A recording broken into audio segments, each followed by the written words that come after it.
Hello, guys, and welcome back to my channel. Hope you guys are doing well. It's good to see you here again.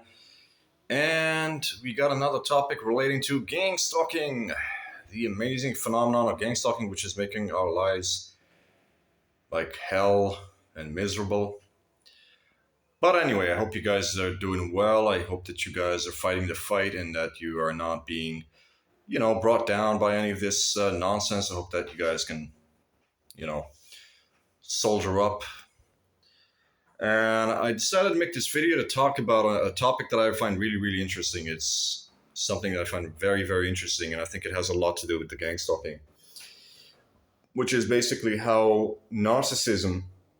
I think some people have actually talked about this on YouTube, but how narcissism actually ties into gang stalking. So, obviously, I've already explained this, and I said that I believe it is the government who is doing gang stalking, but just because it is the government who is doing this does not mean that narcissism is not involved in gang stalking, because I think it is.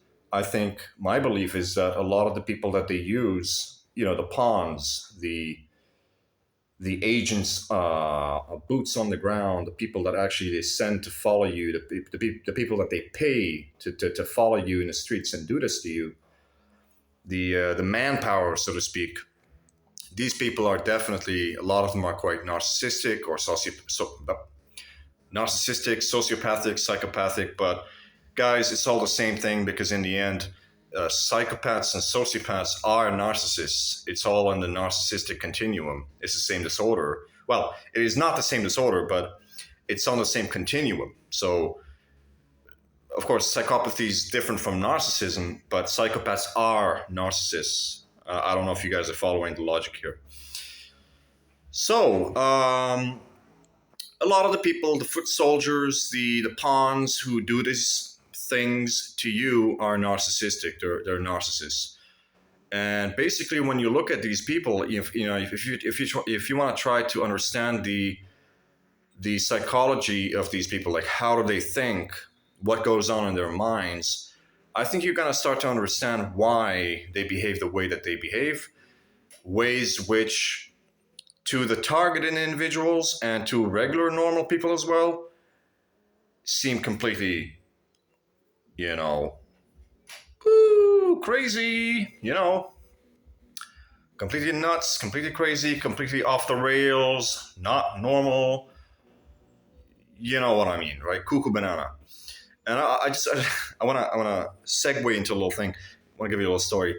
I told you guys that I discovered the gang stalking when I was in Amsterdam. I was staying in a hostel in Amsterdam, and that was when I got, gang stalked for the first. Well, that was when the first street theater was used on me. And as I told you, there was like 15 people that showed up in a flash mob below my room and started like cussing at me and mocking me and all sorts of stuff. And by chance, actually, I didn't tell you guys this little detail, but by chance, there was actually two Brazilian girls that were also staying in the room with me at the time.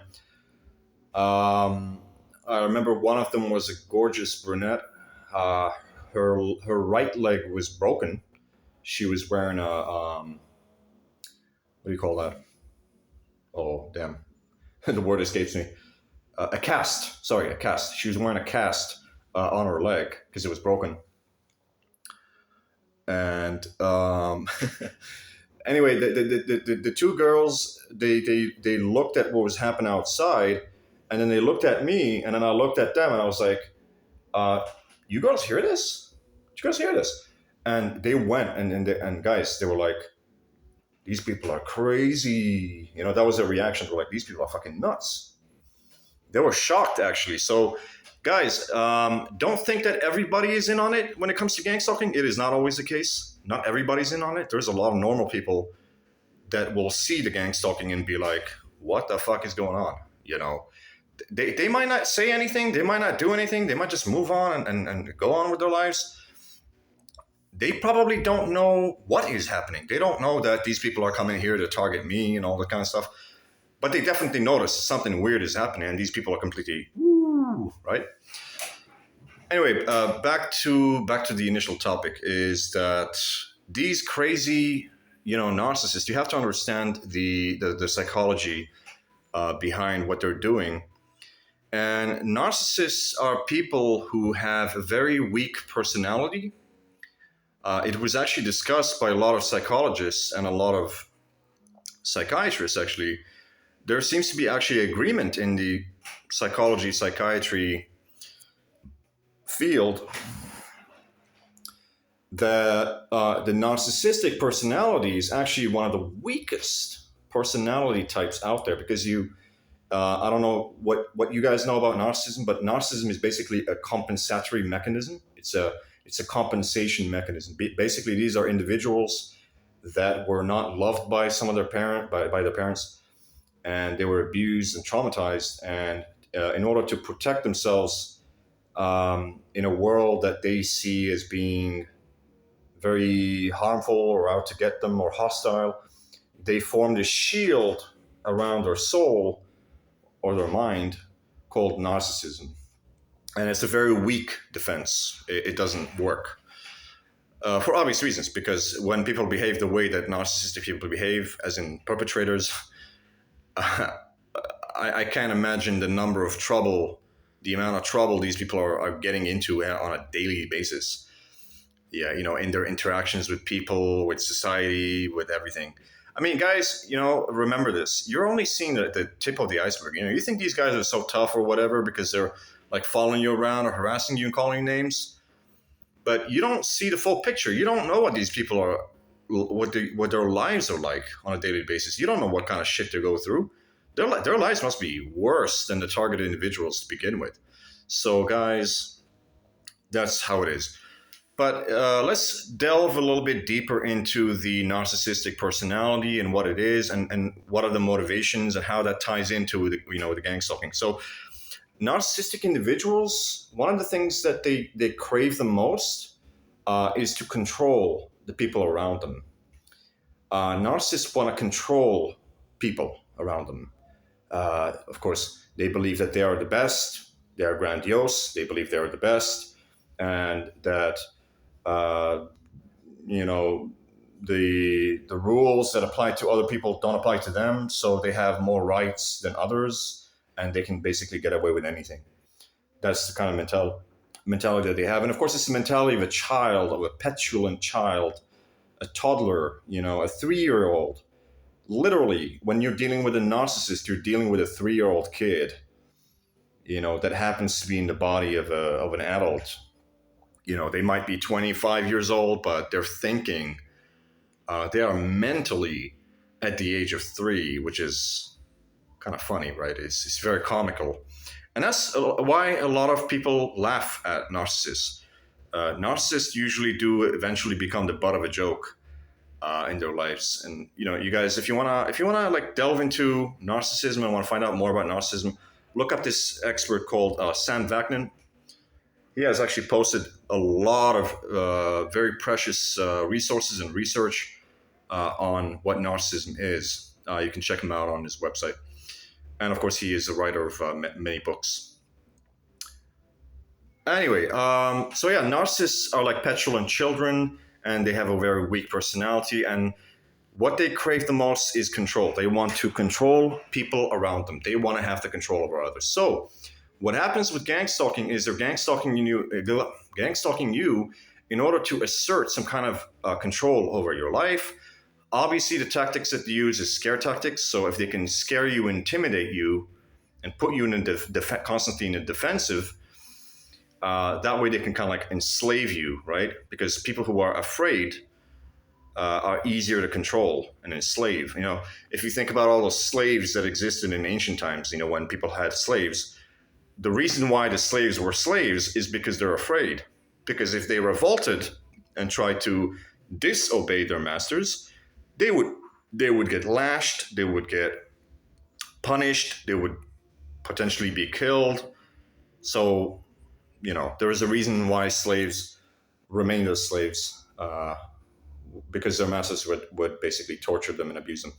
And that's basically what you're dealing with in gang stalking. So they're basically these narcissistic individuals are trying to, and of course, like I said, this includes narcissists, psychopaths, sociopaths, everything.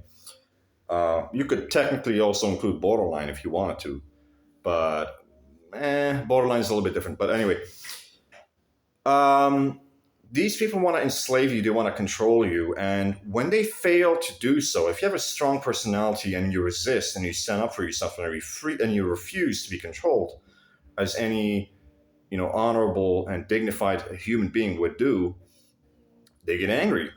They get pissed off. Like, how dare you?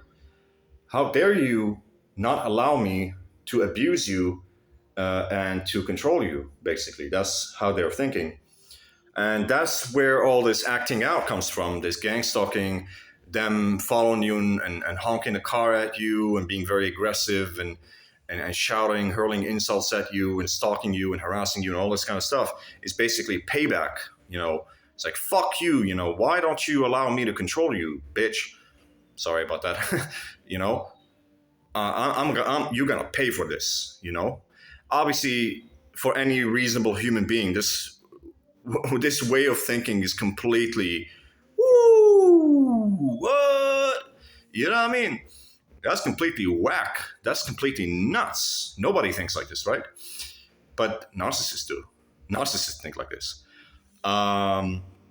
It's this whole sort of logic of, I can harm you, I can attack you, I can slaughter you, I can do a lot of bad things to you, but how you?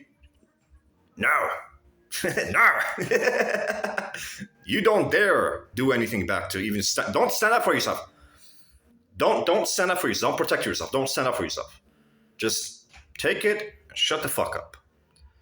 This is how narcissists think.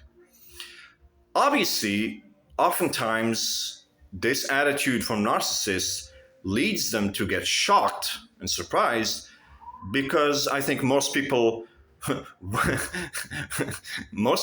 going to be willing to stand up for themselves. Most people with dignity and honor would stand up for themselves, would fight for themselves, and refuse this kind of undignified and unjust treatment. So the narcissists are constantly in a state of shock that people are refusing to just put up with their crap, basically. They are surprised.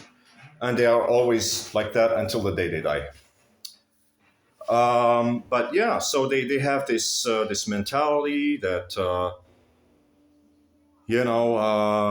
that they can basically do anything to you, but you should not stand up for yourself. You have no rights to stand up for yourself, and you cannot stand up for yourself. And if you do, that's just going to piss them off more, and they're going to get angry and get back at you and all that. It's basically like you're dealing with some really crazy, unhinged person. And people that should be in mental asylums, to be honest. But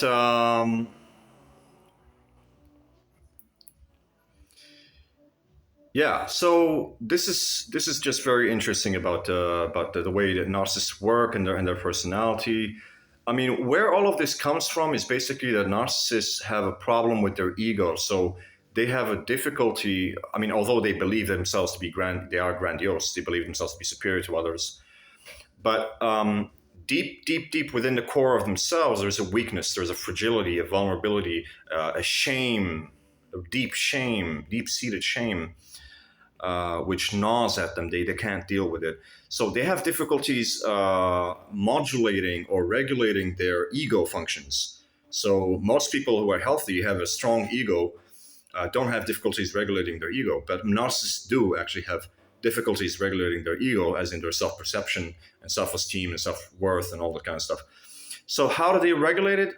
Through you. They have to find somebody to do a lot of bad things, to abuse and ridicule and mock and put down and jeer at and stalk and harass and do a lot of horrible things too, and do a lot of toxic things too, in order to feel better, basically. Because if they had to just sit there and look at themselves for 1 second, they would realize just how terrible and despicable and unworthy that they are, or at least that this is how they genuinely feel about themselves.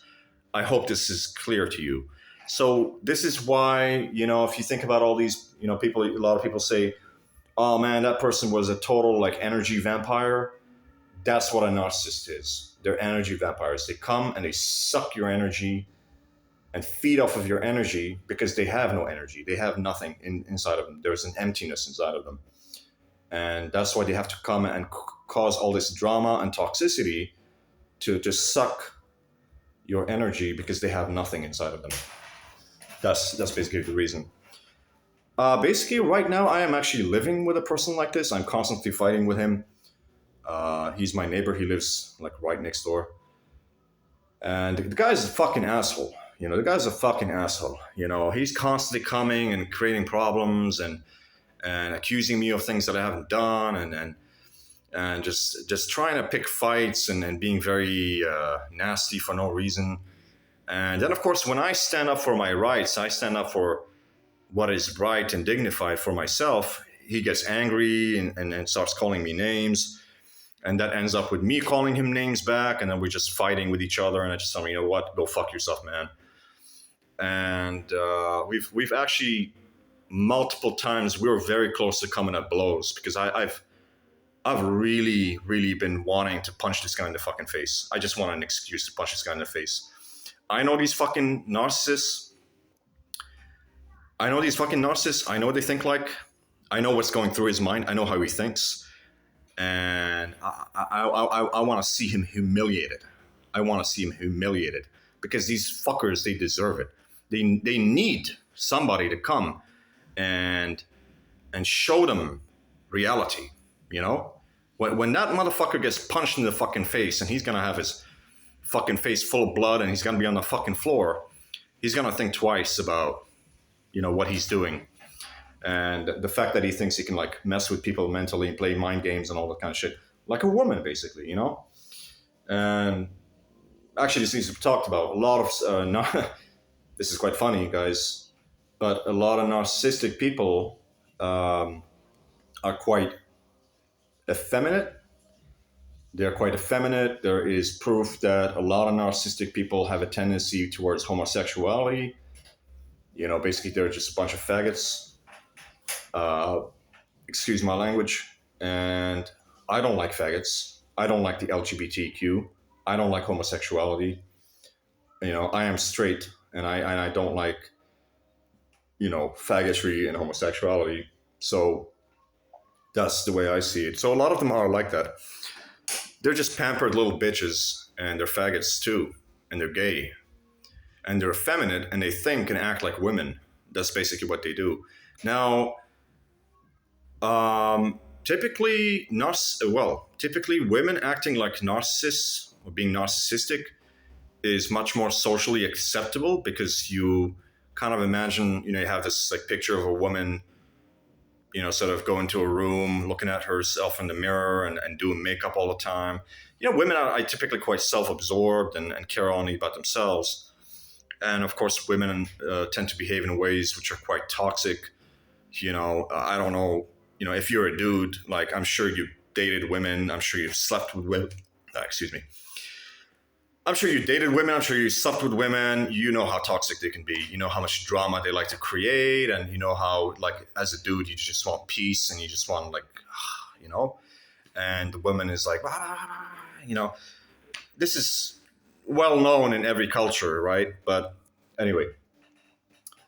So, yeah. So this actually reminds me of something. I will tell you a story. I was in France a while back. This was last year, actually. This was in, this was in July, I think July of last year. And yeah, and I met this girl, this French girl, right? And I didn't know this at the beginning, but I think she's a perpetrator, right? I'm going to repeat this in case it doesn't sink in. I didn't know this at the time, but I think she's a perpetrator. Basically, I met her. We talked for like 20 minutes. We were like very friendly. We had some connection about some stuff. And I asked her to come to my room, and we did the deed. We slept with each other. We had a sexual relation. And then she went and she had a shower, and she came back to me after 1 hour, and she said to me, this was actually mind-boggling. This was like a shock to me. She comes to me and she says, I I experienced our sexual relation as rape. And I was like, what? I was shocked. I was like, what are you talking about? We talked, everything was cool, consent was given. I asked you to come to my room, you're cool with it, no problems. Then we started kissing, and then, one thing led to another. And that was actually, funny guys, that was actually my firsthand experience with the Me Too movement. I heard about this Me Too shit many times, people talking about Me Too, Me Too, Me Too. And I was like, what is this, man? And then I got Me Too'd as well. This happened to me. So she was like, nah, I experienced it as rape, and I'm going to go to the police and I'm going to tell them that you raped me.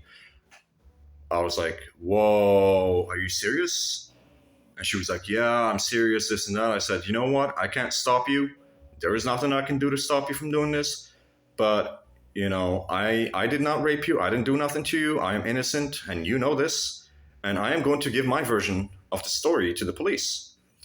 And that's basically what happened. I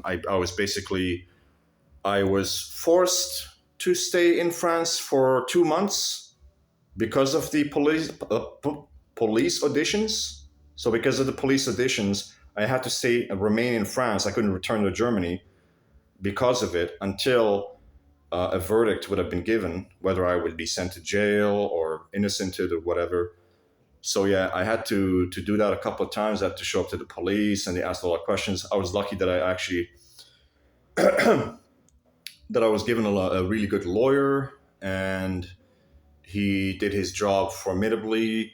The way that things went is it did not actually go to the magistrate or to the judge.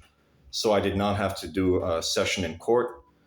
And I was just innocented. I was declared innocent and given the right to go back to Germany. And that was it. End of story. So anyway, guys, this is why